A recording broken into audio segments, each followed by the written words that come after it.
Welcome back to the channel. It has been a phenomenal year for the Irish in UFC, 3-0 in 2025. And coming up next, we're culminating in our first main event in I don't know how long. It's been a long, long time, but Machado Garry is back in SevereMMA and he is back facing Carlos Prates on the 26th of April in the main event in Kansas City, Missouri. Ian, how are you? Life is good, and that intro excites me. Main event. The Irish are back on top. We're back stealing the show, and that's what we're going to do. Yeah, congratulations. I was admiring your lovely new house there. Congratulations on, I on the purchase. appreciate it. It's a very, very proud moment. Come here, before we start talking about fighting, I know I listened to your interview with Ariel, and I know you mentioned that you were happy for him, but did you get a chance to watch the Masters? So, I've watched highlights over and over and over again, and I find the biggest frustration with the Masters is trying to watch it. That's the hardest thing I found, was just trying to get it on the screen and get, like, it was just frustrating for me. In a day and age where technology is so easy and so accessible, it's the biggest golf tournament. I feel like it should be easier. It should be just so much easier. But I have watched it, and some amazing shots. That shot that he hit out of the out of the Through the trees, I think it was trees. on Yeah, 17. unreal. Oh my God, dude. That was shot a tournament. Have you ever met Rory? No, I've not met Rory yet, but maybe one day we'll get a game of golf in. Maybe one day. Yeah, that'd be sweet. We'll do like a pro am, a two v two pro am. Me and him team up against someone else. I'm in. That sounds like a plan. I thought what made it more sweet, like I know you said you got a lot from it and things like that. What made it more sweet was the resilience that he had and the adversity that he had to overcome. Obviously, coming back so many years for to not get the Grand Slam and then to finally get it, it made it all the sweeter. 100%. You're coming off a loss. I know it's night and day. Like it's one loss versus the countless that he had to kind of deal with. But can you relate to that kind of mindset of the prize coming back? Yeah, too. See, for me, it's weird because my hand might not have gotten raised, and I don't believe and have not believed for a second that I won that fight. I believe in my heart and soul, and on that night, before anyone's hand was raised, I knew he was 3-2 up. I knew that, and I still know it to this day. But I still don't feel like I lost the fight. I don't feel like, if you watch from the first round to the end of the fight, I don't think anyone can leave feeling that Shavkat's the more dangerous fighter. I don't feel like the emotion I got from him after the fight was, I want to fight you again. Meanwhile, I'm like, you're gassed, on your knees, out of breath. You can't do this again. If I pick this up, like, and it's that thing of like, it only excites me more now and shows me how good I am. And I just need to keep ticking away. I'm still young, and I'm going to go out there and prove that I'm the best in the world. So, In my immediate kind of thoughts after the fight was where my head went to was you as a competitor. Like you've always been someone who has looked at other people around you. I remember putting up like stuff on Instagram when I first set up a page, and you being like, "I'm better than him. I'd beat him." All this type of stuff. So my never head went change. to It's never, dude, it's never going to change. It's right, but like never going to change. we've always seen you as the win. Obviously, years and years ago, you had the Binder loss, and then I believe you got that one back in K1 anyway a couple of weeks later. But like we've always seen you as the winner and the competitor, and I doubt that has changed. But now that you've taken your first official loss in the UFC, like what goes through your head? Like what are the like? I know you said that you've been seething and things like that, but what are the kind of the conversations that are going on inside your head? I need to go more. I need to be free more. I need to take control of everything that I'm doing in regards to training and preparation, and lead it myself, because there is no one in this world who knows what I need better than me. I need to do it. I need to be free. I need to tell people how I believe the fight's going to go, because I'm always right. Shavkat fight. The first two rounds, my entire plan, my entire goal was to not let him have success. And I believed I did a very, very good job of that. And in the third, fourth, and fifth, I picked it up. right? I put the pace on him from the first round, what would have happened? No, no, that's the what is. So it's on me now to go, all right, you got that one, fair play. I need to pick it up now. I need to show the world that I am the best, that I am the fastest, that I am the most talented, I am the most technically gifted fighter in this division. Go out and show it from the second the fight starts. It's been a very interesting and exciting number of months in Irish MMA, both for yourself and Paul Hughes. And I feel like there's a lot of similarities because for in both of your cases, you were in the most high profile fights of your careers. You didn't get your hand raised, but it feels like you've come away with your stock having risen. Like, do you feel, have you felt that from the fan? It feels like, to speak plainly, it feels like fans respect you more now in the aftermath of that Shavkat loss. Do you Yeah, feel no, that? I definitely see it. I definitely see people respecting the willingness to compete and the willingness to show up against people who other fighters don't want to face. Shavkat was considered the boogeyman. Everyone in the dog was turning him down. They called me. I was like, yeah, let's do it. I got him in. There's no second thought for me. So I definitely see the respect and kind of earned What do you feel is the biggest lesson you've taken away from that fight with Shavkat?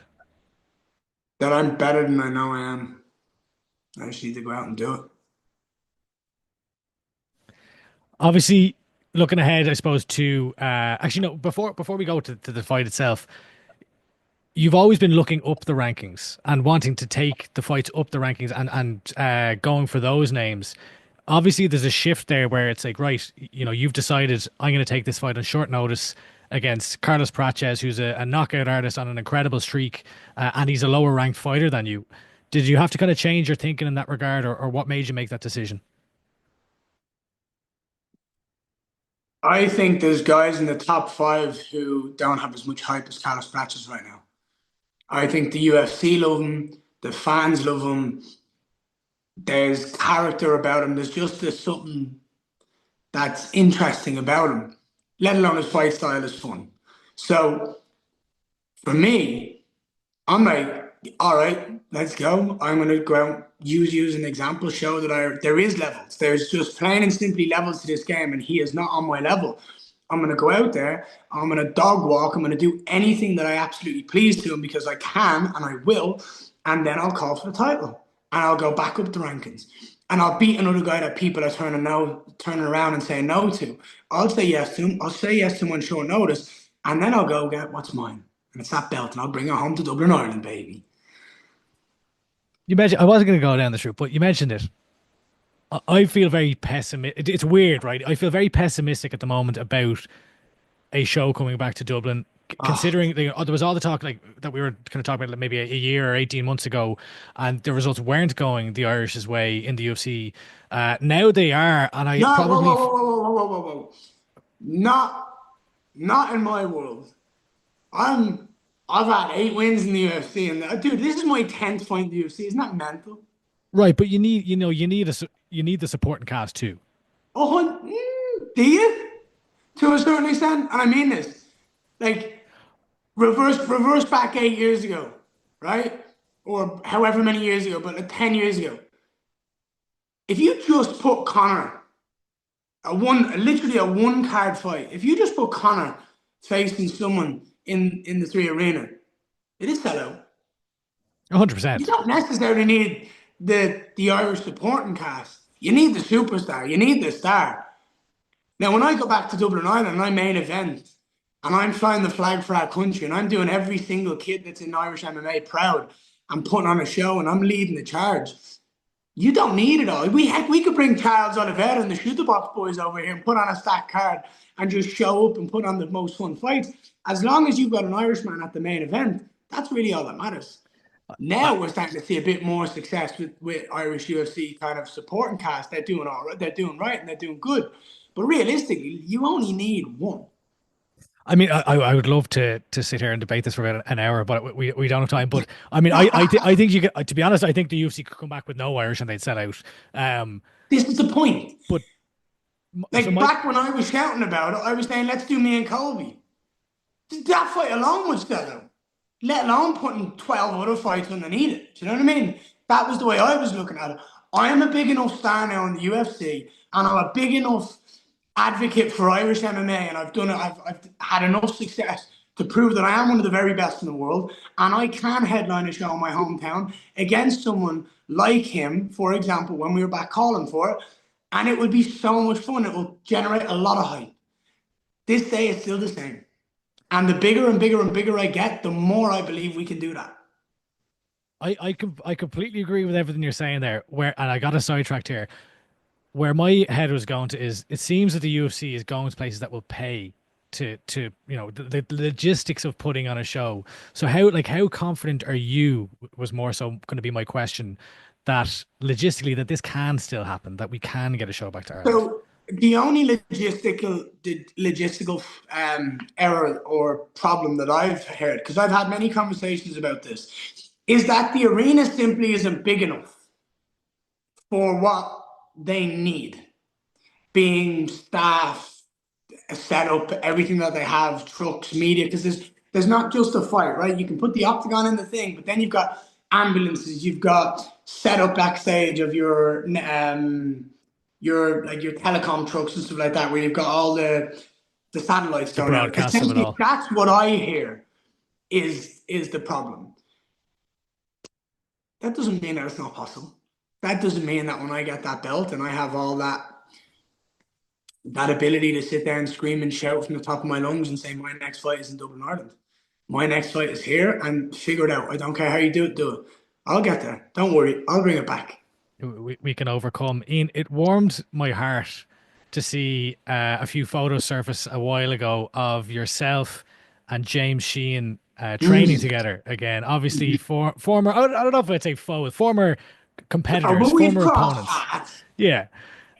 But the 26th is not just a huge day for you, but also a big, big day in Irish MMA with Cage Warriors coming back to Mhm. Dublin. Yeah. James, of course, headlining the card, Yeah.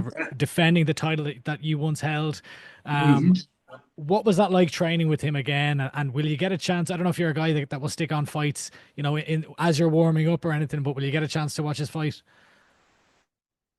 I'll do my very best to keep on top of it on fight night. I'll probably be asleep most of the day. I'm like a little lion. I just rest all day and then I just go and do what I need to do.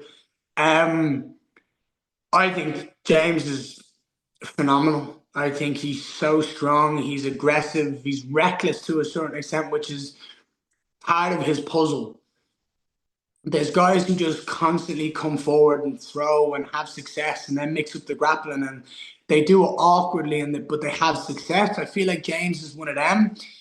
And I feel like that fight's an absolute banger. Him and Burlinson's in the exact same category as him. They're just it's just the Irish version of that fighter and the English version of that fighter just clashing heads in the main event. I think it's going to be an absolute barn burner. Do you think James gets to the UFC with a win? I think he can. I think he's done enough to get to the UFC. I think a big finish and absolutely he can make it to the UFC. Absolutely. I think a statement made against someone like Justin absolutely warrants him an opportunity to get to the UFC. Another guy, and we will get back to your actual fight in a moment. But another guy that's intertwined with your career throughout the fun kind of debate of who's better in your early days, and then Paul cornering you for your Cage Warriors world title fight. What are you saying there? Don't start trying to No, no, compare. I'm not bringing that up again. I'm not. But I just wanted to ask you, like, how impressed have you been? Like, the two of you in separate organizations are rising to, the cream rising Mhm. to the top at the moment. Yes. How impressed have you been with his run in the PFL? Look, real recognizes real. And me and Paul knew it a long time ago that we were going to be special, that we were going to be flying the flag for our country at the highest level on the biggest stage as possible. And we've been doing it. And that's down to hard work, determination, and self belief. And I don't believe there's anything stopping us from going out there and proving we're the best in the world. In his organization, in my organization, whatever it is, I feel like both of us, it's inevitable.